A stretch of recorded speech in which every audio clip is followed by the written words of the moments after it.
Hello, Jamie Guyland, Senior Instructor at the Raspberry Golf Academy at Royal Manchester Golf Links. And welcome to the Distance You Say series. Today's part 1. And the reason I wanted to do this is because I hear this a lot. A lot of my clients and students say that they want to hit it farther. They want more distance. So I wanted to go through the different factors that are going to affect how far the ball is going to go. And what I wanted to focus on today was the center of the club face. So I've got a 7-iron here, and the way that I measure it, I'll always do this first. I want to measure where is my student hitting it in the face to start, especially when they start talking about distance. So what I use is face tape. I got a roll of this online. This is the driver tape, but it doesn't really matter.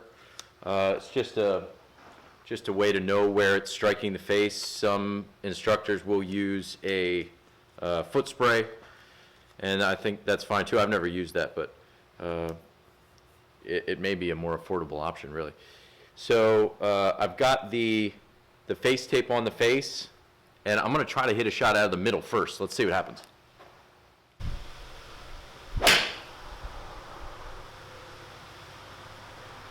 Ooh, okay. So that was a good one. That was in the middle. See if you can see that. That one was right there in the middle. That was a good one. So let's see the distance. Now, remember, face tape severely skews the total yardage with a loft like this because it takes away your spin. It's going to cut your RPMs of spin in half-ish.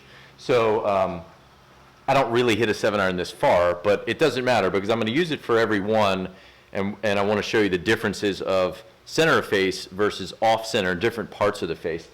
So that carry was 194. Total, I'm not really too worried about total. That's going to depend on ground conditions and so forth. But yeah, carry was 194. That was really close to the center. It's darkened in. Takes it a little bit to darken in. So now that it's darkened in, you can kind of see real close to center. All right, now I'm going to try to hit one off the toe and see what happens. Let's see what happens to the distance.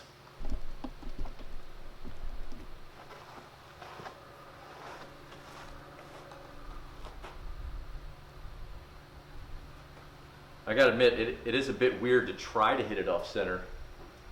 It's not something you normally do.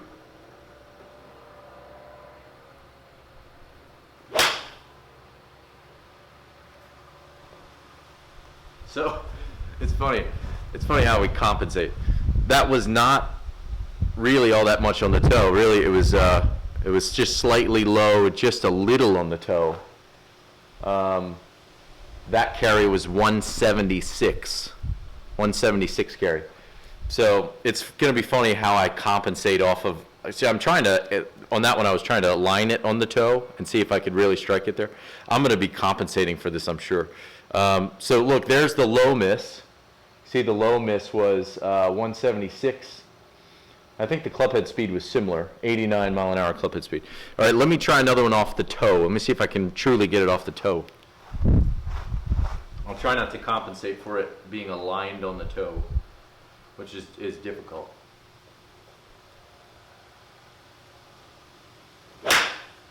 Yeah, that one was off the toe. That one was definitely off the toe. Yeah, that one was here, right there. Well, that was 174. So that's 20 yards shorter than the center of the face strike. Club head speed was 89.6. So, and look, these are TaylorMade clubs with the face slot, which are great clubs. I mean, I play TaylorMade clubs. They're great. I'm not saying there's anything wrong with them, but that was not the same total distance, 20 yards shorter. Similar height on the face. So it's one thing I'm looking at as well, is height on the face. I don't want it to be too low or too high. Too low would be thin, too high would be heavy. I want it to be the correct height on the face like the first one. And that one was close. That one was just a little on the lower side, but very close, just out on the toe.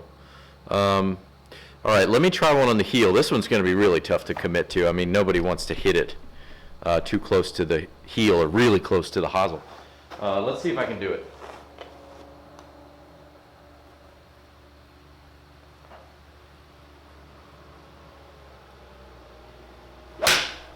Yeah, I did it. Yeah, well, I've basically shanked it. So I'm not sure that I can even look at that as a distance. I mean, that was 145 straight off to the right. Yeah, I guess I got a little too close to the hosel that time. You can see it was there. I mean, I was trying to get it just a little on the heel side, but I really lined it up there, and I got it all the way over there. So I don't have any really high. I've got one low, I've got one toe, one heel, one center. Let me see if I can get one high in the face.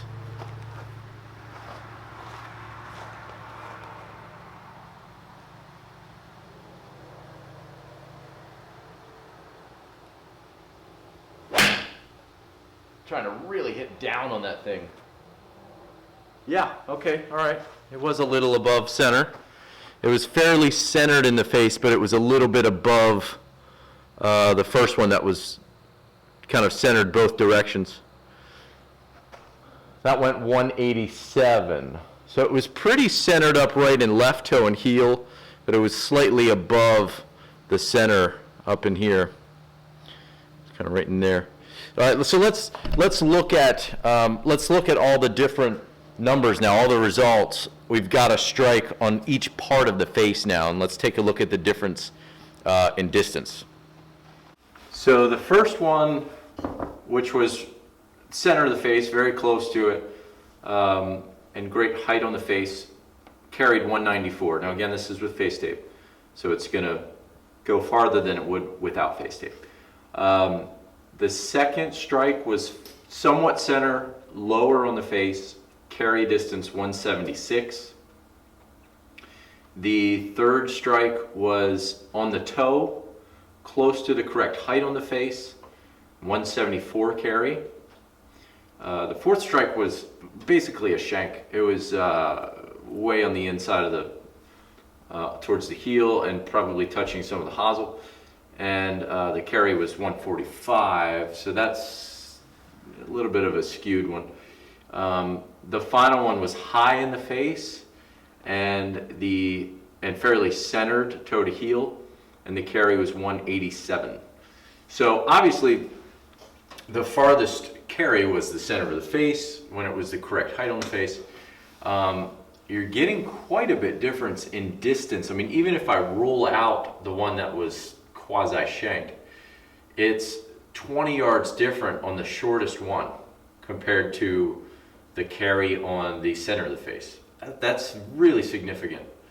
So I'd say a good percentage of the time I see my players who are struggling, who say they're struggling with distance, they're also really struggling with contact. I see that a whole heck of a lot. So that's the first place to look. Really the first place to look for me is, are you striking the center of the face? So if your players are coming in and talking about distance or trying to increase the distance, look at the center of the face. Look at the club face first. If it looks like this, when they hit, this is 5 shots. If their 5 shots look something like this, that's the first place to look. Now, I'm not necessarily telling you in this video how do I fix this. This would be a pretty high handicap player. Most people have patterns. Most people are going to be, you know, maybe center-ish to slightly toe, or center-ish to slightly heel, or all toe, or all here, or all low. You know, you're going to start to develop a pattern if you hit a bunch of shots with this. You know, with this kind of player, there's probably a lot of other things going on. So the first thing I want to do with my clients as well is not fix it right away. It's identify it. Let's identify what's going on first, and then we can start to fix it. So use something like this. Use some face tape, use some foot spray, or whatever is going to make a mark on the club face so that you know. Let's identify it first, and then we can start to fix it and start to get everything more in the center of the face. Hope that helps. Grab something like this so that you can measure what's going on the face and try that. And if you're in the center, great.